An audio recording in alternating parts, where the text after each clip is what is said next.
When we think of threats to democracy, we often think of pictures that look like this, where we have soldiers marching through towns. When we think of democracy being threatened, we also think about, in particular, figures like, where did it go? This guy here. Adolf Hitler is one of the most well-known authoritarians out there, especially within the 1940s, where we had quite a rise of authoritarianism.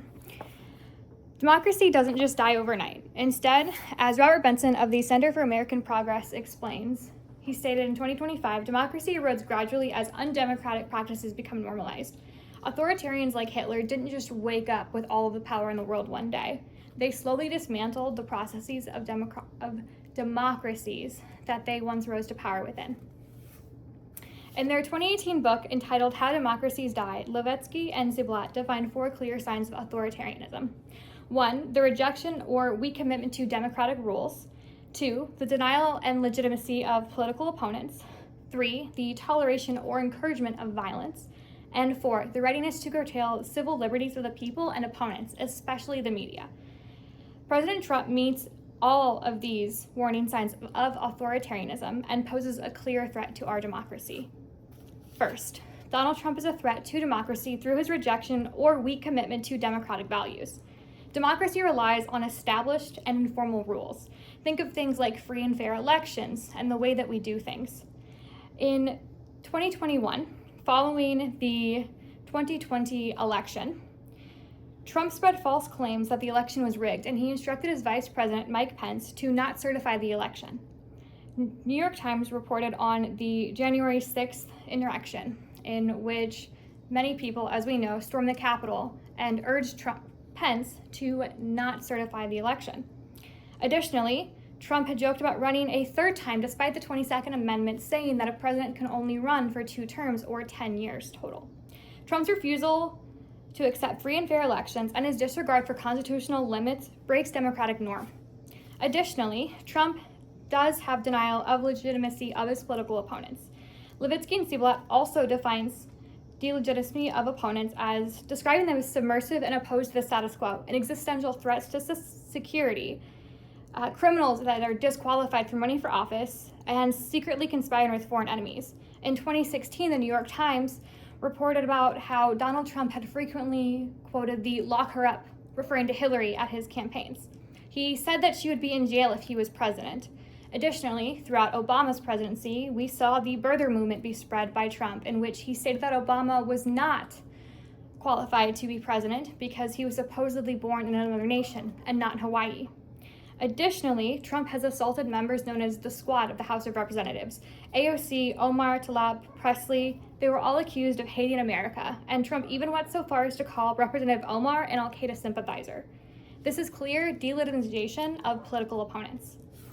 Third, Trump also is tolerative and encouraging of violence. As we already touched on, the January 6th insurrection is one of the biggest threats that we have faced thus far in America. The insurrection was a result of Trump's violent rhetoric. "Hang Pence" is what the insurrectionists decided to shout as they stormed the Capitol, and this is directly related to Trump's statement to Pence to not certify the election. He incited these violence, and one of his first acts as president in his 2nd term was to pardon all of those insurrectionists.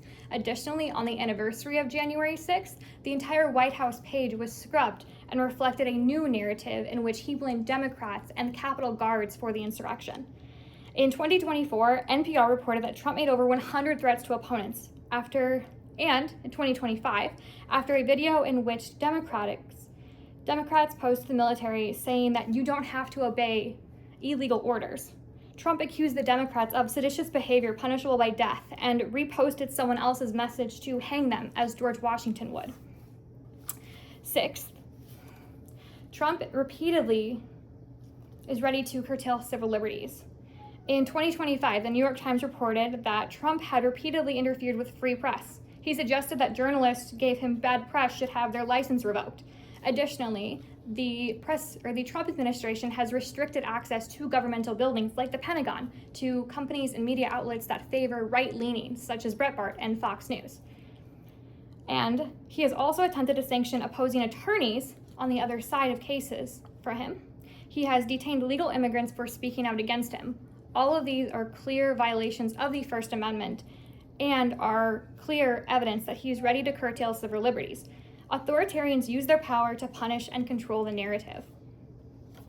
From this, we can see that from Trump's rejection to democratic values through the insurrection of the January 6th and his refusal to abide by the Constitution and joking about term limits, to his denial of political legitimacy of opponents through the birther movement for Obama, the lock-her-up chance with Hillary, and the spreading that Representative Omar is an al-Qaeda sympathizer, to the encouragement of violence that we saw with the January 6th insurrection and the over 100 social media threads that was over 4 years ago, the alluding to hanging political opponents, and the curtail of civil liberties through the restriction of the press and detaining of legal immigrants for speaking out against the administration.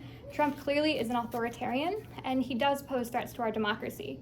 If we do not take clear steps for this and act accordingly, it may not be too long before we see the rest of our democracy to erode.